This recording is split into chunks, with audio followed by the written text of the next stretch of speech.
donos da TV Globo, invadindo... Oi, gente, eu sou o Guilherme Boulos, da rede de colunistas da Mídia Ninja, e estou aqui hoje para falar sobre o problema da moradia e as ocupações de terra no Brasil. Tem gente que acha que as pessoas que ocupam terra ocupam porque são vagabundos, porque querem fazer bagunça. Olha, será que é isso mesmo? Em primeiro lugar, nós temos que falar aqui sobre o direito à propriedade. Muita gente que critica as ocupações, que diz que é ilegal, que é absurdo, que é tomar o que é dos outros, esquece uma coisinha. No Brasil, o direito à propriedade privada não é absoluto.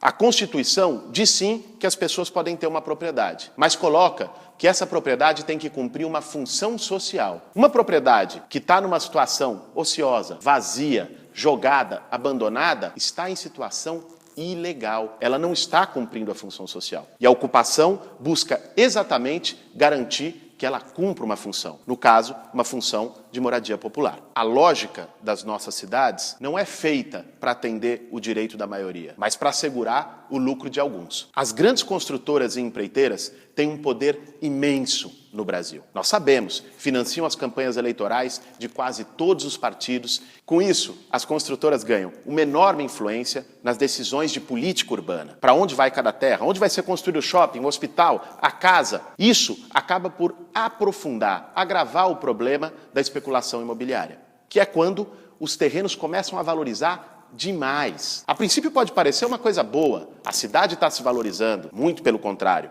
A valorização exclui a maioria, que é quem não tem como pagar por ela. O que acontece com isso é que tem mais gente sem conseguir pagar aluguel, mais gente sem teto. As nossas cidades, por isso tudo, acabaram por se tornar uma verdadeira máquina de criar sem teto. Tem uma outra coisa que é parte disso. De um lado, tem muita gente sem casa. De outro, muita casa sem gente.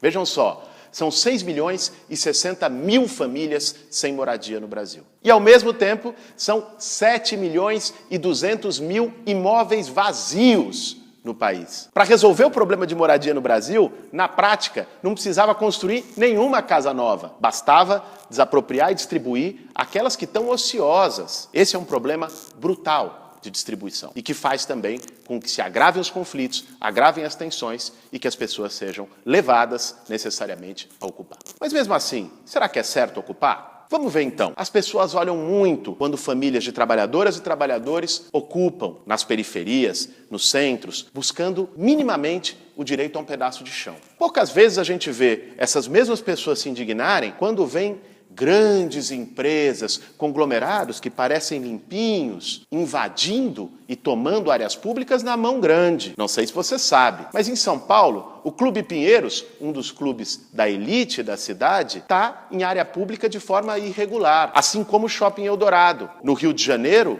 em Paraty, uma mansão dos Marinho, donos da TV Globo, invadindo irregularmente a área de preservação ambiental. Em Brasília, várias mansões de políticos no Lago Sul estão também em invasão de área pública. Quando uma grande empresa, um shopping, um clube, entra numa área pública para lucrar, para ter um benefício para ele, isso sim é invasão. Agora, quando milhares de pessoas que não têm onde morar, não têm acesso a esse direito básico garantido na Constituição, entram numa terra, isso é ocupação. Pensa só, alguém que tem uma renda baixa, consegue um financiamento de casa num banco? A grande maioria dos brasileiros não tem condições de ter acesso à moradia dessa forma. Ocupar não é uma escolha, é resultado para milhões de pessoas de uma falta de escolha. Ninguém leva seus filhos para ficar num barraco de lona, pisando no barro porque gosta, porque acham bonito. As pessoas que ocupam terra, ocupam porque não tem outra alternativa para morar e para lutar por um direito que é básico de todos nós. Mas de onde essas pessoas vêm?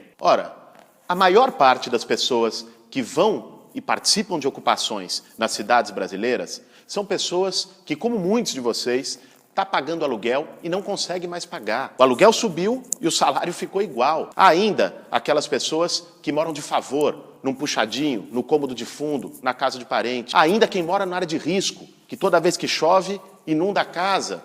Ou às vezes está com risco efetivamente de deslizar, cair o seu barraco. O sem-teto no Brasil tem cara, tem rosto, tem cor, tem classe social. E são pessoas reais que vivem muitas vezes os mesmos problemas que você, numa situação mais grave e por isso chegam à necessidade de ter que ocupar um terreno. Por tudo isso, quando morar torna-se um privilégio, ocupar não é só um direito, é um dever.